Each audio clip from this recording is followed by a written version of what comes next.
and Kyler was, it was pretty fun to have him in the same quarterback room. And it's obviously a tremendous player, and for him to, be patient while I took the extra year and did my senior lap year. And I don't know, it was just fun. We had a great room, great team, and there was a high expectation for us. How much fun was the competitiveness between the two, from passcode to? Yeah, him and I are very different personalities, but he's so extremely competitive. He might show it a different way, but he's extremely competitive, and I think that's another reason why he's at where he's at. Baker Mayfield talking about Kyler Murray. They were at Oklahoma together. They are reunited on Sunday. For the second time, they will face each other. This is the extra game, the 17th game. That's what caused the Cardinals-Browns to land back on the schedule just 2 years after they did. And Murray is 1-0 against Baker Mayfield. And, Chris, I remember being at the Super Bowl in, where would we have been? It was Atlanta, I think it was, early 2019, the year that Kyler Murray made the rounds. And remember how it was kind of awkward with him and Dan Patrick about whether he's going to play baseball or football. And Kyler Murray came by. I think you were on the Sleep Number mattress with Dak Prescott at the time, and he was giving you the side eye over suggesting that he should take less money.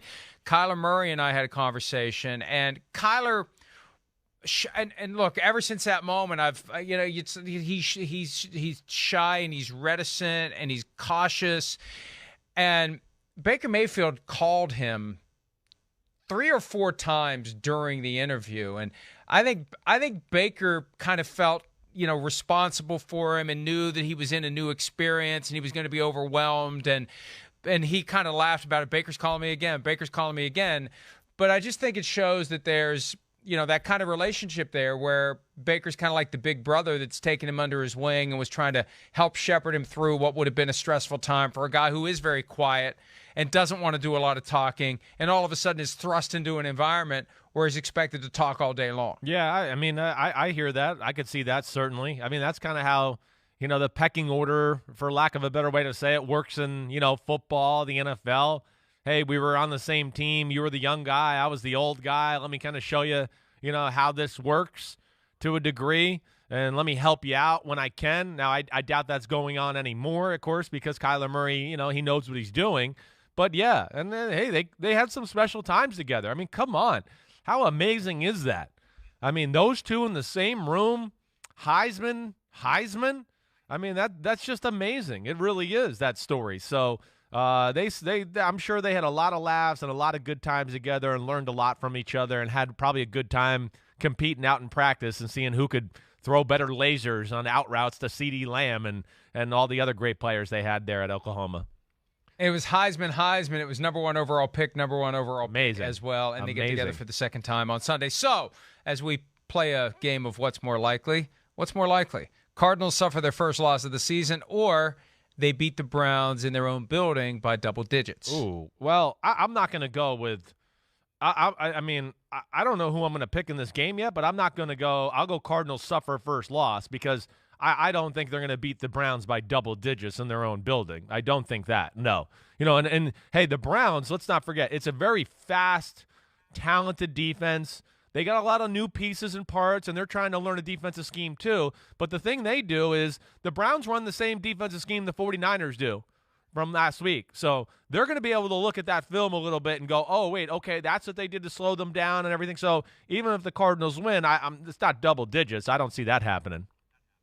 Yeah, I think it's more likely the Cardinals lose because we're doing the Mega Picks podcast later this morning, and I've already made my picks, and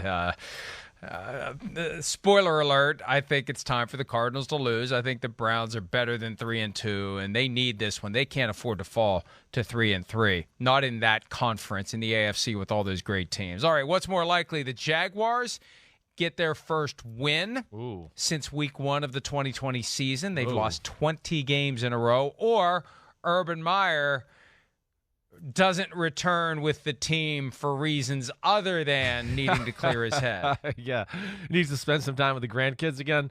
Man, This is a tough one. I mean, in full transparency to everybody out there, we don't see these until, at least I didn't see them until right now. I'm going to go with Urban Meyer gets fired after the game. I am. I'm going to go out on that limb and say that. I don't know if that's really a limb. I think that's kind of a thought maybe in NFL circles, certainly. I think that rumor is out there. But I'm not going to just say they get their first win. I don't know about that. It's a possibility against the Dolphins, who are reeling a little bit. We know that. But I'll go Urban Meyer gets fired after the game. And let me tell you, it's not just a thought in NFL circles. It's a thought in the Jaguars organization. So this just isn't like casual rumors and look at that train wreck over there. Hey, they're going to fire Urban Meyer. People in the organization, as I said the other night, they're looking at two things. One, what happens if when the Jaguars fully fact-check anything and everything Urban Meyer said to the owner last Monday? Two, what else is Urban Meyer going to do? Because it's been one thing after another, and you wonder when the next thing is that gets ownership to say, okay, we're willing to admit that we made a mistake. I think it's more likely to get their first win because I got a weird feeling, baby. Oh, he's got a feeling. Pasta and meatballs cooking up. All right, I got a feeling. You're taking the Jags in the Mega Picks podcast later today. I very well may be. Tune in later to find out. Yep. Damn. Okay. All right. That'll be good. I hear you there. I do. But like I've heard the same things you've heard. I'm sure to a degree that's a real possibility. So that's why I do lean my way a little bit more than the Jags getting their first win. All right, what's more likely? The Ravens dominate the Chargers start to finish, or the Chargers pull off the road upset, which would mean that maybe the Ravens don't dominate until the end, where they just happen to score enough points and steal a win like they have a couple of other times this year. Yeah, I mean, I'm not going to get behind Ravens dominate Chargers from start to finish. No. I still got too many questions about the Ravens football team.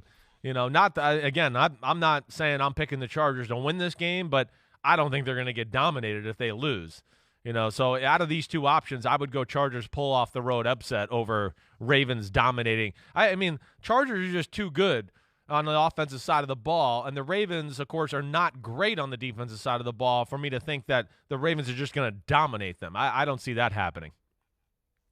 Wasn't it the year that the Chargers went 12-4? Yeah. They won every game on the road, and they were like 5-0 at those 10 a.m. Pacific time kickoffs. Something like that. You got a lot of different guys and coaches now, but I'm not worried about the Chargers going cross-country and playing the early game. But there's just something about the Ravens. So I think it's more likely the Chargers pull off the road upset than the Ravens dominate, because that's not the Ravens' MO. It's not to dominate. Right. It's to hang around, and even if you're down 22-3 in the third quarter, find a way to pull it off. Hi, I'm Mike Tirico, and thanks for watching. Make sure to hit subscribe for the latest news and highlights from NBC Sports.